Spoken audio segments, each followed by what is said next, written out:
Hello and welcome to UATV. You're watching Head to Head and my name is Tom Bell. Now, according to a recent joint statement made by the leaders of Great Britain, France, Germany and the United States, made on March the 15th, the military-grade nerve agent attack on former Russian double agent Sergei Skripal and his daughter Yuliya in Salisbury, England, is an assault on UK sovereignty and a clear violation of the Chemical Weapons Convention.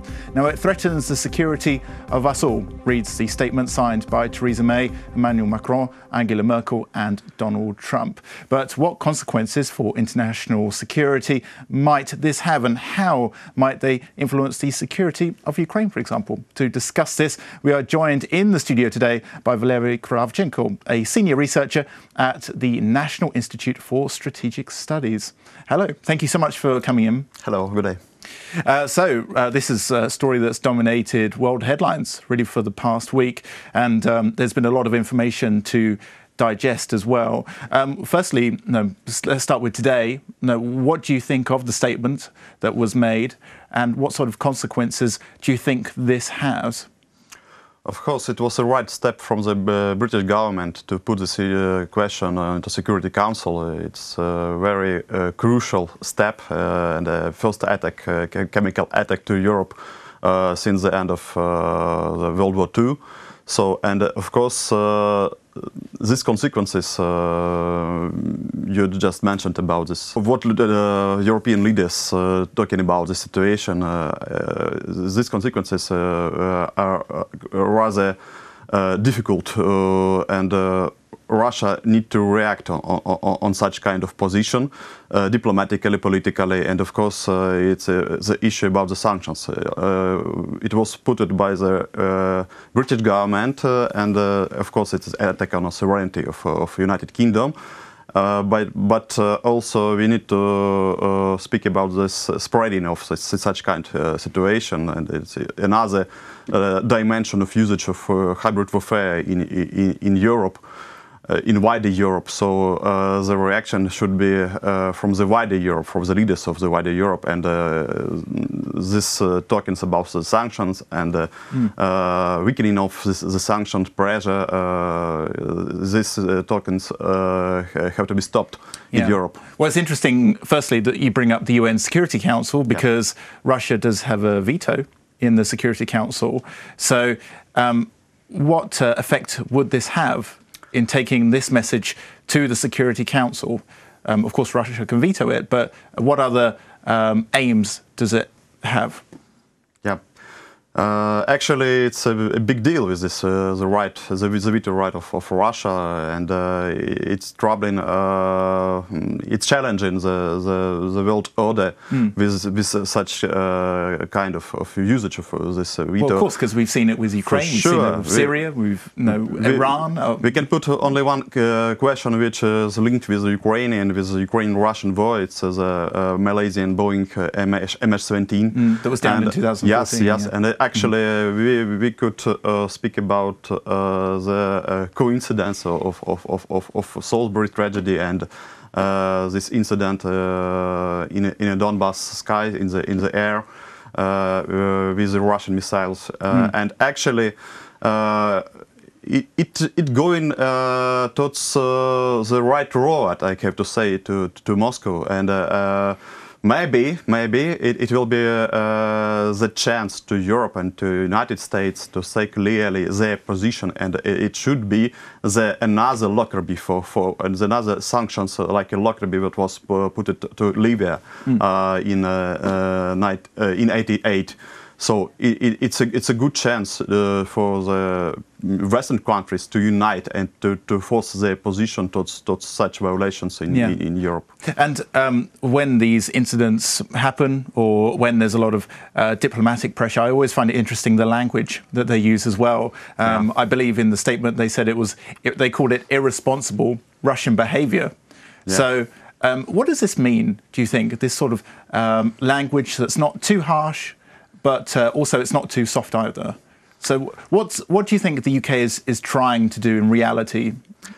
It's just a diplomatic language, and it's middle. It's not too hot, but it's not soft exactly. And Of course, if we are talking about the Ukraine towards this position, we have to say that Ukraine was the first victim of the hybrid warfare of Russian Federation, even not hybrid, but just warfare and with an illegal annexation of Crimea and everything.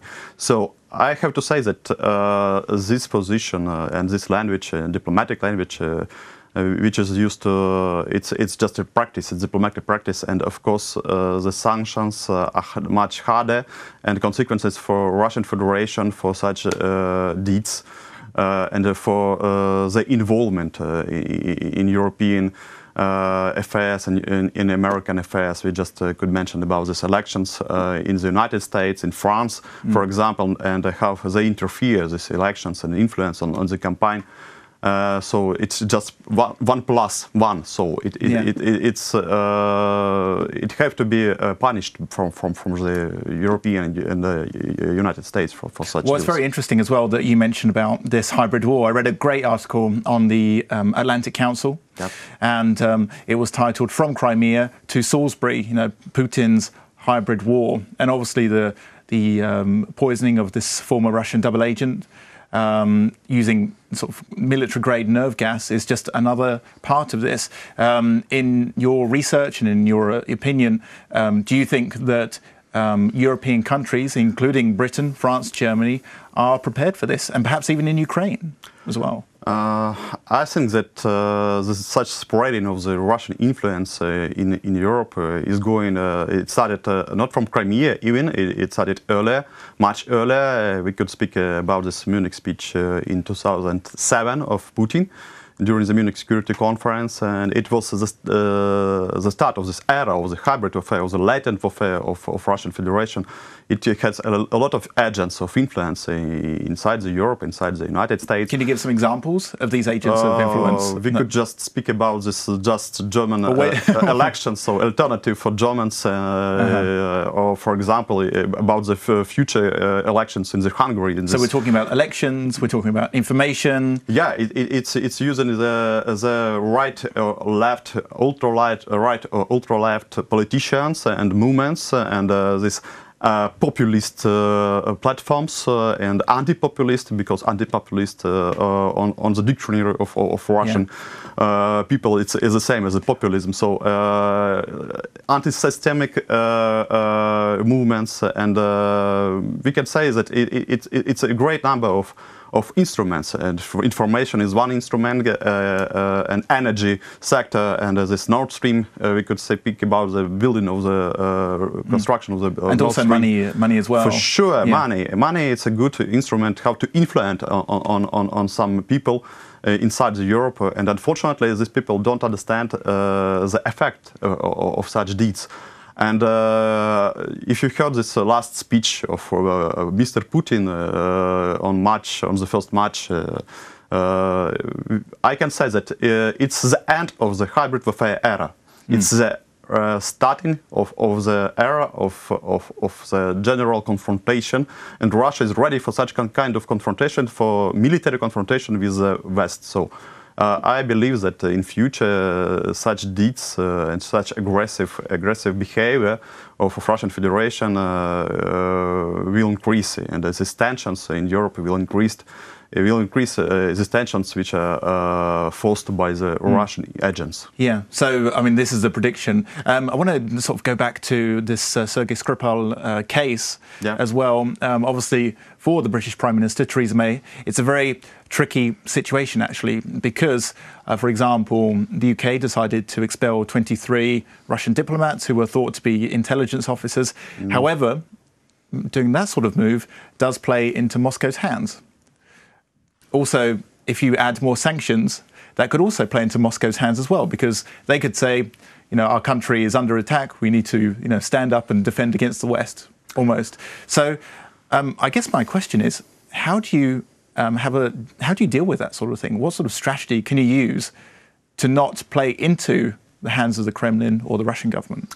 If you think that it was the first attack of Russia, okay, it was the first chemical attack towards European country, to the United Kingdom, but I believe that the great influence Russia pushed during the Brexit. So that was the first attack against the United Kingdom. They put a lot of money to the informational campaign for such Brexit. And so obviously you have Brexit and you have this poisoning as well, which you could link. But at the same time, I guess I could rephrase the question: like, does it matter how it plays into Moscow's hands? Because often what Vladimir Putin says, what appears on Russian state television, is for the domestic audience. For sure, it's for domestic audience, but we can say that if you are talking about the democratic process in Russia, there is no democratic process in Russia, for sure, and so there is no any kind of intrigue about the elections, about the results of the elections on Sunday. So for sure, this speech and these actions for foreign audience as well, and for people inside the United Kingdom. And the United States as well. So it's a posturing of Putin as a great leader, not even for Russia, for your Russia, but for Europe and for all the space in the world's figure. And I guess that Russia is not responding on such events still. Yeah. Well, this is actually going to be my next question. Are you surprised by this, the fact that the Russian Foreign Ministry hasn't responded to these tit-for-tat? Actually, I don't understand the logics of this poisoning. Who is the beneficiary of such events and why it's happened now? Because it's not about for using for internal audience, as you said, preparing the elections in Russian Federation. So and for last 6 months, Russia put itself on the international arena as a constructive partner. So it's trying to increase its democratic posture and actually to persuade the people in Europe that Russia could be the good actor. And suddenly happened. All these events happened. So do you think perhaps it's had the opposite effect then, where this poisoning has been a wake-up call? So I'm from England, not from Salisbury, but I know it's a very quiet place.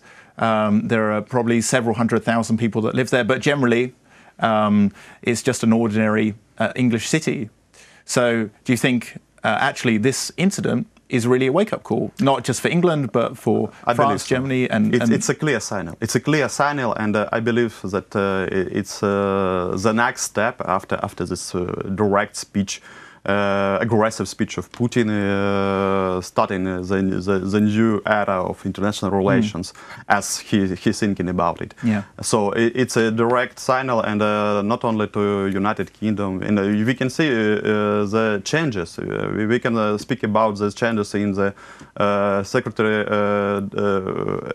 in the United States, and this appointment of a new. Of Mike Pompeo for new position, and we can speak about Germany and Germany's elections and the first cabinet of Angela Merkel and the new man who is responsible for foreign policy. It's Heiko Maas. So a new people coming to the Europe, to the United States. It's a new people to negotiate for Russia. So and they are just showing the power. Power is a main weapon for Russian Federation, and power and influence for sure. That's what it needs. Yeah. So they want just the right to have a right perception about their country outside its country. So. It's a clear signal that they're ready to use any kind of instruments, even such instruments like chemical weapon, and to provide this, to promote their influence and to promote their power.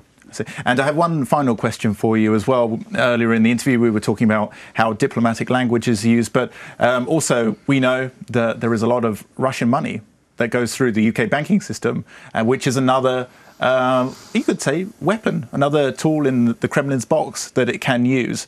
So realistically, apart from the harsh rhetoric that we might see from the UK government, what do you think would be the best way to hit Russia and the people, well, not just hit ordinary people, but hit the Kremlin and this sort of thing?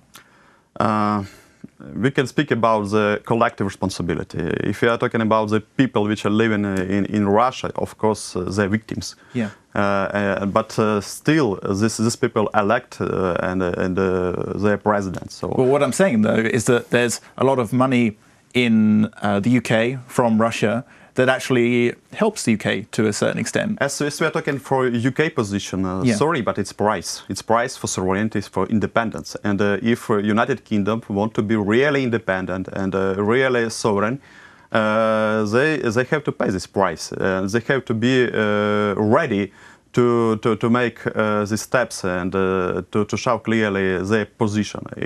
And yes, it's a war. It's actually war. It was proclaimed by Putin, by his agents